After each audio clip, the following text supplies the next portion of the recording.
حضرت ابھی آپ انہوں پنڈال نے تو کا اپنا کام کرنا ہے نا۔ ابھی آپ نے پنڈال کا وزٹ کیا ہے اور تیاریوں کے حوالے سے بھی آپ نے جائزہ لیا ہے، تو اس حوالے سے کچھ ارشاد۔ دیکھیں کام تو شروع ہو گیا ہے کل سے۔ اگر ہمیں پہلے جلسہ کرنے کی اجازت ملتا تو ہم اب تک سارے کام مکمل کر چکے ہوتے۔ سب سے جو ہمیں مسئلہ یہاں درپیش آ رہا ہے پانی کا مسئلہ اور ٹوائلٹس کا مسئلہ۔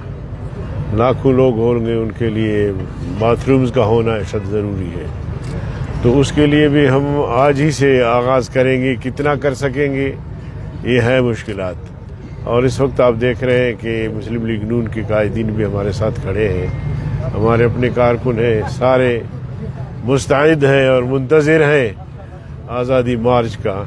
تو انشاءاللہ مجھے یقین ہے کہ جب یہ آزادی مارچ پنڈی اور اسلام آباد میں داخل ہوگا تو یہاں ان کا ایک ایسی تاریخی استقبال ہوگا کہ شاید پاکستان کی تاریخ میں ایسی مثال نہ ملے۔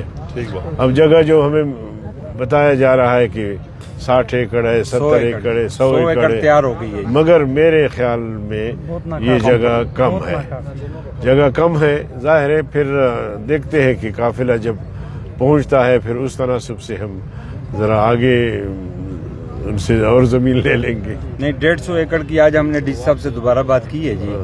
یہ جو آگے ہے 150 ایکڑ کا ہم نے کہا جی یہ مزید کٹائی کر کے یہ فی الحال یہ کافی ہے۔ جی ہاں میں بتا دوں